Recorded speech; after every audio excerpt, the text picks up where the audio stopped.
Hi friends, welcome to Rani's kitchen. నేను మీ రాణి. ఈరోజు మినపప్పు నానబెట్టి రుబ్బుకునే పని లేకుండా ఇన్స్టెంట్గా గారెలు చేద్దామండి. చాలా సింపుల్గా టేస్టీగా ఉంటాయి, క్రిస్పీగా కూడా ఉంటాయి. హెల్దీ రెసిపీ అండి ఇది. వీడియోని ఫస్ట్ నుంచి లాస్ట్ వరకు చూడండి, మధ్య మధ్యలో స్కిప్ చేయకుండా చూడండి. అలాగే ఛానల్ని ఫస్ట్ టైం చూస్తున్న వారు సబ్స్క్రైబ్ చేసుకుని పక్కనే ఉన్న బెల్ బటన్ని క్లిక్ చేయండి. నేను పెట్టబోయే రెసిపీస్ అన్నీ మీ ఫోన్కి నోటిఫికేషన్కి వస్తాయి. ఓపెన్ చేసి చూడండి. సింపుల్ ప్రాసెస్తో టేస్టీ రెసిపీస్ని, ఇన్స్టెంట్గా చేసుకునే రెసిపీస్ని పోస్ట్ చేస్తానండి. మీ అందరికీ కూడా నచ్చేలా ఉంటాయి. ఇంకా ప్రాసెస్ స్టార్ట్ చేద్దాం. ముందుగా మనం గారెల్లోకి చట్నీ చేద్దాం.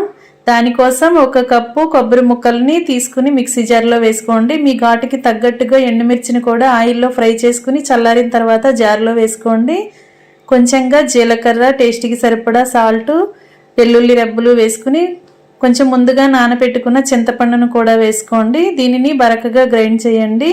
ముందుగా వాటర్ అనేవి పోయకుండా ఇలా బరకగానే గ్రైండ్ చేయాలండి. తర్వాత నానబెట్టుకున్న చింతపండు నుంచి వాటర్ వస్తాయి కదా, నానబెట్టుకున్న చింతపండు వాటర్ని కూడా వేసుకుని కొంచెంగా మామూలు వాటర్ వేసుకుని ఇలా బరకగా గ్రైండ్ చేయండి. వాటర్ని ఎక్కువగా పోయొద్దండి. ఇలా చట్నీ అనేది ఇలా కచ్చపచ్చగా నలిగితేనే టిఫిన్స్లోకే కాకుండా రైస్కి కూడా ఇలాంటి చట్నీ చాలా చాలా బాగుంటుంది. ఎక్కువగా వాటర్ పోయకుండా ఇలాగే గ్రైండ్ చేసి తీసుకోండి. టేస్ట్ అనేది చూసుకుని సాల్ట్ చాలకపోతే మరి కొంచెం యాడ్ చేసుకుని ఇంకొకసారి గ్రైండ్ చేసుకోండి. ఇలా గ్రైండ్ అయిన తర్వాత అదంతా కూడా ఒక గిన్నెలోకి తీసుకుని పోపు వేసుకోండి. కళాయి పెట్టుకుని స్టవ్ ఆన్ చేసుకుని ఆయిల్ పోసుకుని పచ్చిశనగపప్పు, ఆవాలు, జీలకర్ర, వెల్లుల్లి రెబ్బలు, ఎండుమిర్చి ముక్కలు వేసుకుని కొన్ని కరివేపాకులు కూడా వేసుకుని దినుసులన్నీ కరెక్ట్గా ఫ్రై అయిన తర్వాత పోపంతా కూడా చట్నీలో వేసుకుని కలుపుకుని గిన్నెను పక్కన పెట్టుకోండి. ఇప్పుడు గారెలకు కావాల్సిన ప్రాసెస్ని స్టార్ట్ చేద్దాం. ఇలా ఒక బంగాళదుంప, ఒక క్యారెట్ తీసుకోండి. దీనిపైన ఉన్న స్కిన్ ఓపెన్ చేసిన తర్వాత చూద్దాం. ఇలా పీల్ ఓపెన్ చేశాం కదా, ఇప్పుడు గ్రేటర్ తీసుకోండి. ఇలా పెద్దగా హోల్స్ ఉన్న గ్రేటర్తో తురుముకోండి. తురుము అనేది సన్నగా పొడవుగా రావాలండి. పలుకులు పలుకులుగా కనిపించాలి, ముద్దలాగా రాకూడదు. ఇలా నేను వీడియోలో చూపిస్తున్న విధంగా ఈ విధంగా వచ్చేలాగా తురుముకోండి. దుంప మొత్తం గ్రేట్ చేసుకున్న తర్వాత క్యారెట్ని కూడా తురుముకుందాం. క్యారెట్ కూడా సేమ్ ఇదేలాగా సన్నగా పొడవుగా పలుకులుగా వచ్చేలా తురుముకోండి. ఈ విధంగా తురిమి పెట్టుకోండి. ఈ గారెల రెసిపీ అనేది చాలా చాలా హెల్దీ ఫుడ్ అండి. మీ అందరూ ఖచ్చితంగా ట్రై చేయండి. వీడియోని ఫస్ట్ నుంచి లాస్ట్ వరకు చూడండి. మధ్య మధ్యలో స్కిప్ చేశారంటే ప్రాసెస్ అనేది క్లియర్గా అర్థమవుదు. ఇలా రెండు కూడా తురుము తీసుకుని పెట్టుకున్నాం కదా, బంగాళదుంప తురుము, క్యారెట్ తురుము రెడీ అయ్యింది. ఇప్పుడు ఒక గిన్నెని తీసుకొని ఈ తురుము అంతా కూడా గిన్నెలోకి వేసుకోండి. క్యారెట్ తురుము, బంగాళదుంప తురుము కూడా గిన్నెలోకి వేసేసుకోండి. ఇప్పుడు ఒక గ్లాస్ వాటర్ పోసుకుని బాగా కలుపుకొని ఈ గిన్నెను స్టవ్ మీద పెట్టుకుని ఉడికించండి. తురుము అనేది ఎక్కువగా మెత్తగా ముద్దలాగా ఉడకాల్సిన పని లేదండి. కొంచెంగా ఉడికిన తర్వాత చూపిస్తాను. ఇలా ఈ విధంగా ఉడుకుతుంది కదా, వాటర్ బాగా బాయిల్ అయ్యి క్యారెట్, బంగాళదుంప అంతా కూడా ఉడకటం స్టార్ట్ అయ్యింది. ఈ విధంగా ఉడికిన తర్వాత స్టవ్ ఆఫ్ చేసేసుకోండి. ఇలా స్టవ్ ఆఫ్ చేసుకుని ఒక గిన్నెని తీసుకుని స్ట్రైనర్తో ఆ క్యారెట్, బంగాళదుంప తురుము అంతా కూడా స్ట్రైనర్లో వేసుకున్నట్లయితే దానిలో ఉన్న వాటర్ అన్నీ కూడా కింద గిన్నెలోకి వచ్చేస్తాయి. ఆ వాటర్ అన్నీ వంపేసుకుని క్యారెట్, బంగాళదుంప తురుముతో మాత్రమే మనం రెసిపీ అనేది చేయబోతున్నాం. ఇలా గరిటెను వెనక్కి తిప్పి గట్టిగా ప్రెస్ చేశారంటే క్యారెట్లో ఏమైనా వాటర్ అనేవి ఉంటే అవన్నీ కూడా కింద గిన్నెలోకి వచ్చేస్తాయండి. ఈ విధంగా గట్టిగా ఒత్తుకుని తీసుకోండి. ఇది పక్కన పెట్టుకుందాం కదా. ఇప్పుడు 1 కప్పు పొడి బియ్య పిండిని తీసుకోండి. ఈ కప్పుని పక్కన పెట్టండి. ఇప్పుడు కుకింగ్ స్టార్ట్ చేద్దాం. స్టవ్ ఆన్ చేసి కళాయి పెట్టుకుని మనం ఏ కప్పుతో అయితే పొడి బియ్య పిండి కొలుచుకుని పెట్టుకున్నామో అదే కప్పుతో కప్పు నిండా వాటర్ తీసుకుని కళాయిలో పోసుకోండి. 1 కప్పు పిండితో నేను చేయబోతున్నాను కాబట్టి 1 కప్పు వాటర్ మాత్రమే పోసాను. మీరు పిండి క్వాంటిటీ ఎక్కువగా తీసుకుంటే దానికి తగ్గట్టుగా వాటర్ పోసుకోండి.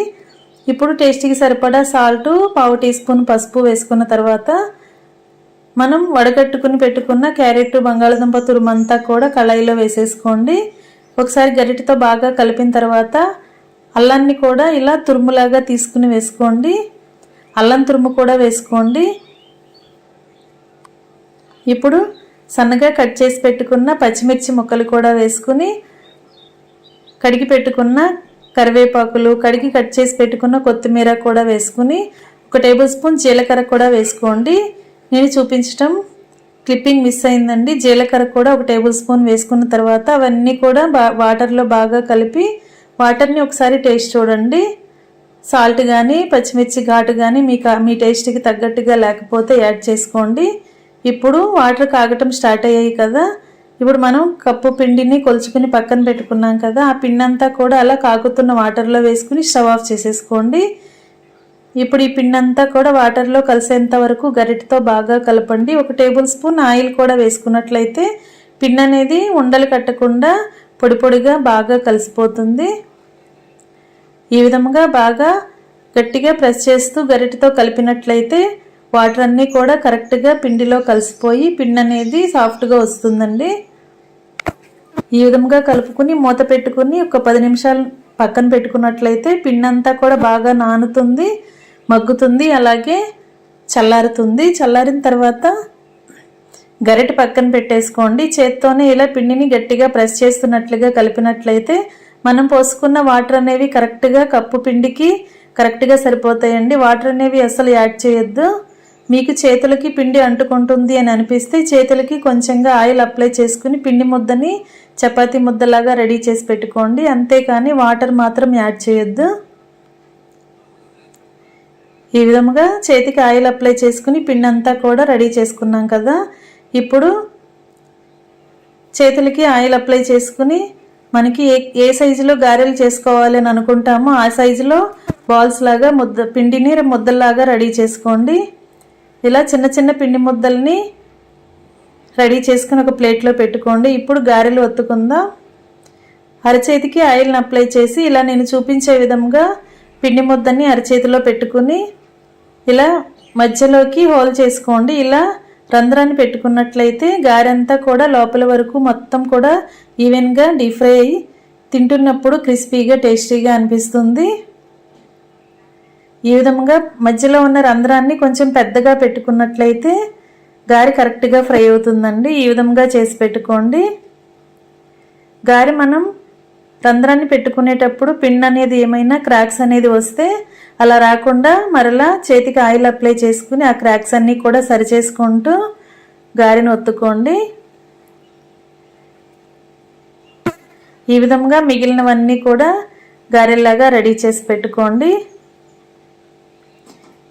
ఈ రెసిపీ అనేది ఇన్స్టెంట్గా అప్పటికప్పుడు చేసుకునే రెసిపీ అండి. చాలా ఈజీగా టేస్టీగా ఉంటాయి. ఖచ్చితంగా మీరు మిస్ చేయకుండా వీడియో మొత్తం లాస్ట్ వరకు చూడండి. మొత్తం అన్నీ రెడీ అయ్యాయి కదా, ఇప్పుడు స్టవ్ ఆన్ చేసి కళాయి పెట్టుకుని డీప్ ఫ్రైకి సరిపడా ఆయిల్ పోసుకుని ఆయిల్ కాగిన తర్వాత ఫ్లేమ్ మీడియంలో పెట్టుకుని మనం రెడీ చేసి పెట్టుకున్న గారెలను ఆయిల్కి పట్టినన్ని వేసుకోండి. ఒకవైపున కరెక్ట్గా ఫ్రై అయిన తర్వాత గరిటెతో టర్న్ చేసుకుని వెనక వైపు కూడా ఫ్రై అయ్యేలా కరెక్ట్గా ఫ్రై చేసుకోండి. ఇలా మనం రెడీ చేసి పెట్టుకున్న గారెలన్నీ కూడా బ్యాచెస్ వైజ్గా వేసుకుని డీప్ ఫ్రై చేసుకోండి. క్రిస్పీగా వచ్చేంత వరకు ఫ్రై అయిన తర్వాత వెంటనే ఆయిల్ నుండి తీసేసుకొని ఆయిల్ అంతా కిందకు వచ్చిన తర్వాత వేరొక ప్లేట్లో పెట్టేసుకోండి. ఇదే విధంగా మనం రెడీ చేసి పెట్టుకున్న గారెలన్నీ కూడా ఆయిల్కి పట్టినన్ని వేసుకుని కళాయిలో కరెక్ట్గా డీప్ ఫ్రై చేసుకుని రెండు వైపులా కరెక్ట్గా ఫ్రై అయిన తర్వాత స్టవ్ ఆఫ్ చేసేసుకోండి. ఆయిల్ నుంచి అన్నీ తీసేసిన తర్వాత సర్వింగ్ ప్లేట్లోకి తీసుకోండి. ఇదే విధంగా మిగిలిన గారెలన్నీ కూడా ఇదే విధంగా సర్వింగ్ ప్లేట్లోకి తీసుకోండి. ఇంకా రెడీ అయిపోయండి పొటాటో క్యారెట్ గారెలు. హెల్తీగా టేస్టీగా క్రిస్పీగా చాలా చాలా కమ్మటి రెసిపీ అండి. అప్పటికప్పుడే చేసుకోవచ్చు. టీ టైమ్ స్నాక్స్ అనొచ్చు, బ్రేక్ఫాస్ట్ రెసిపీ అనొచ్చు. మీకు నచ్చిన విధంగా ట్రై చేసి చూడండి. ఈ విధంగా మీరు కూడా ఒకసారి కుక్ చేసి మీ ఫ్యామిలీకి సర్వ్ చేయండి. వారందరికీ కూడా ఈ రెసిపీ అనేది బాగా నచ్చుతుంది. అలాగే ఛానల్ని ఫస్ట్ టైం చూస్తున్న వారు సబ్స్క్రైబ్ చేసుకుని పక్కనే ఉన్న బెల్ బటన్ని క్లిక్ చేయండి. వీడియో నచ్చినట్లయితే లైక్ చేసి మీ ఫ్రెండ్స్కి ఫ్యామిలీ మెంబర్స్కి రెసిపీ షేర్ చేయండి. ముందుగా మనం రెడీ చేసి పెట్టుకున్న కొబ్బరి చట్నీతో ఈ గారెలను సర్వ్ చేసుకుంటే చాలా చాలా కమ్మగా టేస్టీగా ఉంటాయండి, స్పైసీగా ఉంటాయి. మీ అందరికీ కూడా ఖచ్చితంగా నచ్చుతుంది ఈ రెసిపీ అనేది. మీరు కూడా కుక్ చేసి చూడండి. ఛానల్ని సబ్స్క్రైబ్ చేసుకున్నప్పుడు మాత్రమే నేను పెట్టబోయే రెసిపీస్ అన్నీ మీ ఫోన్కి నోటిఫికేషన్కి వస్తాయండి. సింపుల్ ప్రాసెస్తో రెసిపీస్ చూపిస్తాను. Thanks for watching. నేను మీ రాణి.